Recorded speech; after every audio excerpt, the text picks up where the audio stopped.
നമ്മുടെ ബിസിനസ് സ്റ്റെപ്പിലേക്ക് കടന്നു വരുന്നവർക്ക് വേണ്ടിയാണ് ഇന്ന് ഏതാനും ചില കാര്യങ്ങൾ സൂചിപ്പിക്കുന്നത്.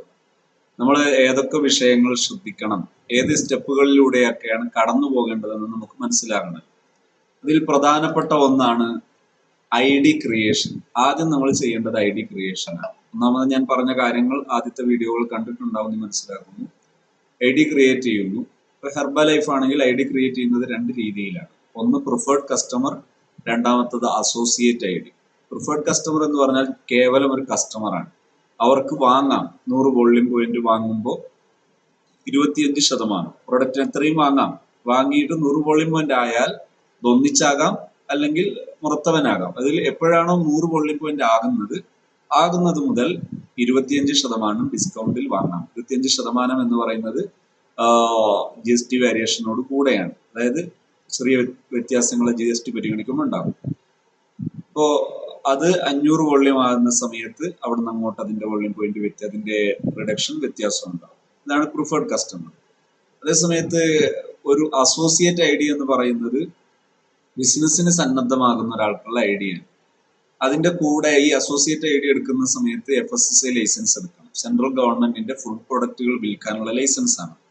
അതൊക്കെ നമ്മുടെ ടീം തന്നെ ഗവൺമെന്റ് സൈറ്റിൽ നിന്ന് അതിനാവശ്യമായ ഇതൊക്കെ എടുക്കാനുള്ള ഹെൽപ്പൊക്കെ ചെയ്തു തരും. അങ്ങനെ FSSAI ലൈസൻസ് എടുത്തിട്ട് അതോടുകൂടെയാണ് അസോസിയേറ്റ് ID ഹെർബ ലൈഫിൽ എടുക്കുന്നത്. അല്ലെങ്കിൽ പ്രിഫേർഡ് കസ്റ്റമർ എടുത്തതിന് ശേഷം പിന്നീട് FSSAI ലൈസൻസ് എടുത്തിട്ട് അസോസിയേറ്റിലേക്ക് കൺവേർട്ട് ചെയ്യണം, മാറണം. ഇങ്ങനെയാണ് ID ക്രിയേറ്റ് ചെയ്യുന്ന രീതി. അസോസിയേറ്റ് ID-യിൽ വിശദമായി ഞാൻ അതിന്റെ പ്ലാനും കാര്യങ്ങളൊക്കെ വേറെ തന്നെ ചർച്ച ചെയ്യാം. എന്നാൽ ഒറ്റ നോട്ടത്തിൽ പറയാണ്, 100 വോള്യൂം പോയിന്റ് ആകുന്ന സമയത്ത് അസോസിയേറ്റ് ID-യിൽ ഉള്ള ഒരു ഡിസ്ട്രിബ്യൂട്ടർക്ക് 25%, അത് 500 വോള്യൂം പോയിന്റ് ആകുന്ന സമയത്ത് 35%, അത് 2000 വോള്യൂം ആകുന്ന സമയത്ത് 42%, 4000 വോള്യൂം പോയിന്റ് ആകുന്ന സമയത്ത് 50%. അതായത് ഇതൊക്കെ GST വ്യത്യാസം ഉണ്ടാകും. 50% എന്ന് പറയുമ്പോൾ റിയൽ നമുക്ക് കിട്ടുന്നതിൽ ചെറിയൊരു വ്യത്യാസം ഉണ്ടാകും. GST കഴിച്ചിട്ടുള്ളത് ചെറിയൊരു കുറവുണ്ട്. അപ്പോൾ അത്രയും വ്യത്യാസത്തിൽ പ്രൊഡക്റ്റ് പർച്ചേസ് ചെയ്യാൻ കഴിയും. ഇപ്പൊ 4000 വോള്യൂം പോയിന്റ് പർച്ചേസ് ചെയ്യുക എന്നുള്ളതാണ് പർച്ചേസ് ചെയ്യുന്നിടത്തേക്ക് എത്തുക. ഇതൊക്കെ ക്രമമായിട്ട് ആവശ്യമുള്ളത് മാത്രം പർച്ചേസ് ചെയ്തിട്ട് അങ്ങോട്ട് എത്തിയാലും മതി. പക്ഷെ അത് വിശദമായിട്ട് ഞാൻ അതിന്റെ വിഷയങ്ങൾ ശേഷം പറയാം. MI ലൈഫ് സ്റ്റൈലിലാണെങ്കിലും ID പ്രിപ്പയർ ചെയ്യുക. അതിൽ പിന്നെ FSSAI ലൈസൻസിന്റെ ഒന്നും ആവശ്യമില്ല.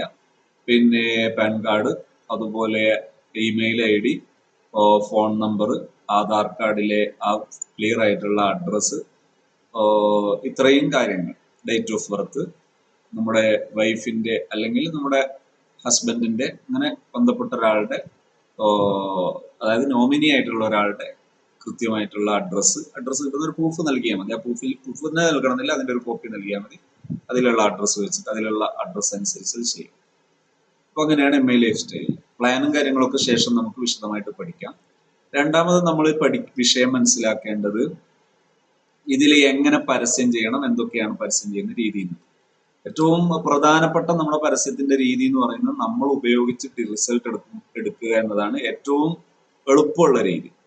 അതായത് നമ്മൾ ഉപയോഗിക്കാനുള്ള ചെലവാണ് അവിടുത്തെ ഇൻവെസ്റ്റ്മെന്റ്. ഇവിടെ നമുക്ക് നഷ്ടങ്ങളില്ല, കാരണം ഉപയോഗിക്കുന്ന സമയത്ത് കൃത്യമായ അനുഭവങ്ങൾ ഉണ്ടാകുന്നു. ആ അനുഭവങ്ങൾ വെച്ചിട്ട് തന്നെ നമുക്ക് മറ്റുള്ളവരിലേക്ക് കാര്യങ്ങൾ എത്തിക്കുക എന്നതാണ് അതിന്റെ ഏറ്റവും പെർഫെക്റ്റ് രീതി. ചില സമയത്തൊക്കെ നമുക്ക് ക്യാഷ് ചിലവഴിക്കാനില്ല, അപ്പൊ കുറച്ച് റൂട്ട് മാറിയിട്ട് നമ്മൾ അതിന്റെ പരസ്യം ചെയ്യാൻ സന്നദ്ധമാകുന്ന ആ റൂട്ടിൽ വരാം. ആ സമയത്തൊക്കെ നമുക്ക് ഉപയോഗപ്പെടുത്താൻ ഒരുപാട് ഡിജിറ്റൽ മാർക്കറ്റിംഗ് ടൂൾ ഉണ്ട്. സ്റ്റാറ്റസ് വർക്ക് പോലെയുള്ള വ്യത്യസ്തമായ വെറും സ്റ്റാറ്റസ് വെക്കലല്ല, ഇതിലൊരു കൃത്യമായ അതിനൊരു റൂട്ട് ഉണ്ട്. അതിൻ്റെതായ പാറ്റേണും അതിൻ്റെതായ വർക്കുകളുടെ സ്റ്റൈലൊക്കെ ഉണ്ട്.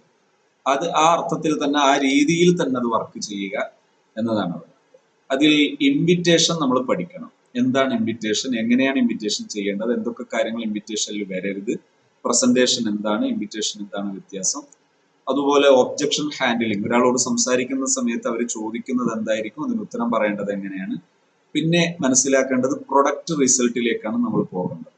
പ്രൊഡക്റ്റ് റിസൾട്ട് കഴിഞ്ഞാൽ റിക്രൂട്ടിംഗ് ആണ്. അത് കഴിഞ്ഞാൽ ലീഡർഷിപ്പ് ബിൽഡിംഗ്. ഇത്തരം കാര്യങ്ങൾ മനസ്സിലാക്കിയിട്ട് ആ സ്റ്റെപ്പിലൂടെയാണ് നമ്മൾ ഈ ബിസിനസ് ബിൽഡ് ചെയ്ത് കൊണ്ടുവരുന്നത്.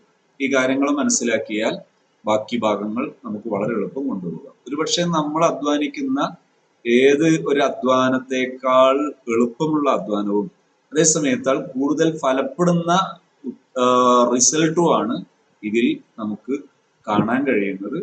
ഇൻഷാ അല്ലാഹ് താല്പര്യമുള്ളവർക്ക് അതിന്റെ വിശദാംശങ്ങളിലേക്കും വിശദീകരണങ്ങളിലേക്കും ഒക്കെ ട്രെയിനിങ്ങിലൂടെ തന്നെ നമുക്ക് വരാം. ഇത് ഒരു ഏകദേശ ധാരണ നൽകാനാണ് ഈ രീതിയിൽ ആദ്യം ഏത് സ്റ്റെപ്പിലൂടെയാണ് വരേണ്ടത് എന്നാണ് ഇപ്പൊ ഞാൻ വിശദീകരിച്ചത്.